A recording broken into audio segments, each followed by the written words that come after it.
Christopher റീവ് ലോകം മുഴുവൻ ആരാധകരുള്ള സിനിമാ താരം.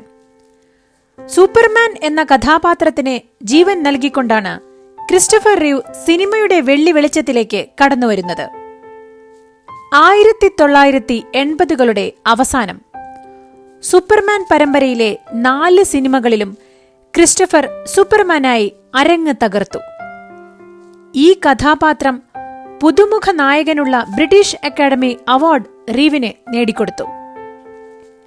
1995 മെയ് മാസത്തിലെ ഒരു സായാഹ്നം വെർജീനിയയിലെ കൽപ്പെപ്പറിൽ കുതിരയോട്ട മത്സരം നടക്കുന്നു. മത്സരിക്കാൻ റീവുമുണ്ട്. തന്റെ കുതിരയായ ഈസ്റ്റേൺ എക്സ്പ്രസും റീവും മത്സരത്തിന് തയ്യാറായി. 3 റൗണ്ടാണ് മത്സരം.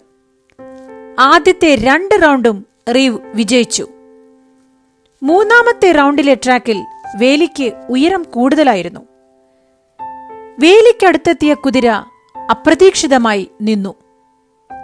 റീവ് കുതിരപ്പുറത്തുനിന്ന് താഴേക്ക്. തല ശക്തിയായി ഇടിച്ചു. കഴുത്തൊടിഞ്ഞു. പിന്നെ ആശുപത്രിവാസം.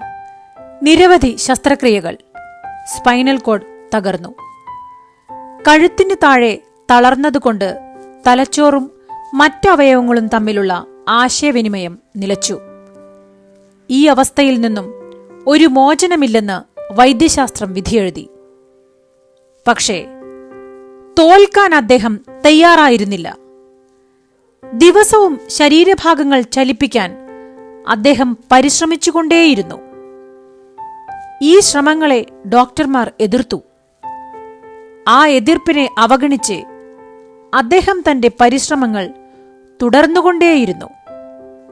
അങ്ങനെ 5 വർഷത്തെ നിരന്തര പരിശ്രമം. അദ്ദേഹം തന്റെ കൈയും കാലുകളും ചലിപ്പിച്ചു. 1997 ഇൻ ദി ഗ്ലോമിംഗ് എന്ന ഫിലിം വീൽചെയറിലിരുന്ന് സംവിധാനം ചെയ്തു. ആ സിനിമയ്ക്ക് 5 എമ്മി നോമിനേഷൻ ലഭിച്ചു. 1998 റിയൽ വിൻഡേ എന്ന സിനിമയിലെ കേന്ദ്ര കഥാപാത്രത്തെ അവതരിപ്പിച്ചു. ആ അഭിനയത്തിന് സ്ക്രീൻ ആക്ടിംഗ് ഗിൽഡ് പുരസ്കാരം ലഭിച്ചു. തുടർന്നും ടെലിവിഷൻ പരമ്പരകളിലും സിനിമയിലും അഭിനയിച്ചു. പുസ്തകങ്ങൾ രചിച്ചു. അദ്ദേഹത്തിന്റെ ആത്മകഥയ്ക്ക് പ്രസാധകൻ നൽകിയ പേര് സൂപ്പർ ഹീറോ എന്നായിരുന്നു. ജീവിതം ചിലപ്പോഴൊക്കെ അങ്ങനെയാണ്. അവിചാരിതമായിട്ടായിരിക്കും വിധി വന്ന് വിലങ്ങനെ നിൽക്കുന്നത്.